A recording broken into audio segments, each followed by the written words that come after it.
आज हम लोग बात करेंगे कि रेलवे में यात्रा करते समय बच्चे के लिए, चिल्ड्रेन के लिए किस वर्ष तक टिकट नहीं लगेगा, किस वर्ष में जाके टिकट लगेगी और किस वर्ष में जाके टिकट फाइन कर। Hello friends, welcome to our YouTube channel railway Gyan. आज हम लोग बात करेंगे कि रेलवे में यात्रा करते समय बच्चे के लिए, चिल्ड्रेन के लिए किस वर्ष तक टिकट नहीं लगेगा, किस वर्ष में जाके टिकट लगेगी और किस वर्ष में जाके टीटी फाइन कर सकती है। आइए हम लोग जानते हैं एक एक करके डिटेल्स में। रेलवे की नज़र में बच्चा किस वर्ष तक बच्चा रहता है, किस वर्ष में जाके पैसेंजर बन जाती है, आइए हम लोग डिटेल्स में जानेंगे इस चीज़ में। एक नियम क्या कहता है, कब किस वर्ष में टिकट लगेगा और किस वर्ष में नहीं लगेगा, कब हाफ लगेगी, है ना, डिटेल्स में हम लोग जानेंगे। रेलवे के नियमों के अनुसार 0 to 5 ईयर्स यानी 5 वर्ष तक बच्चों के लिए कोई टिकट नहीं लगेगी।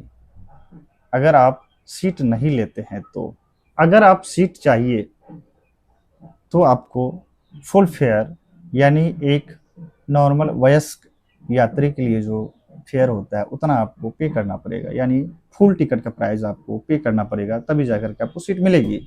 अगर आपको सीट नहीं चाहिए होगा तो आप फ्री में ले जा सकते हैं 0 से 5 वर्ष तक के बच्चों को।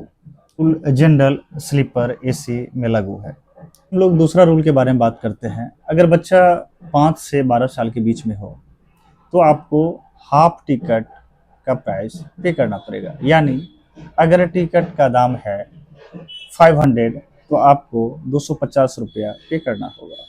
तो रिजर्व सीट चाहिए बच्चे के लिए तो आप फुल टिकट का पैसा पे करके आप रिजर्व करके सीट जा सकते हैं। 5 से 12 वर्ष तक के बच्चों को अगर आप टिकट नहीं लिए हैं हाफ टिकट तो आपको टीटी पकड़ने पर फाइन कर सकते हैं और आपसे जुर्माना वसूल सकते हैं, यानी हाफ टिकट का price plus penalty charges 250 rupees आपसे कर सकते हैं चार्ज। 5 से 12 वर्ष के बच्चों के लिए अगर टिकट रिजर्वेशन कराते समय अगर हम टिकट नहीं ले पाए हैं तो कम से कम जनरल टिकट ले ही ले उस बच्चे के लिए। उस केस में क्या होगा, टीटी किसी किसी केस में छोड़ भी सकते हैं, पकड़ भी सकते हैं। कम से कम आप जनरल टिकट अवश्य ले लें। रिजर्वेशन कराते वक्त अपने बच्चों को एज को अवश्य ध्यान में रखें।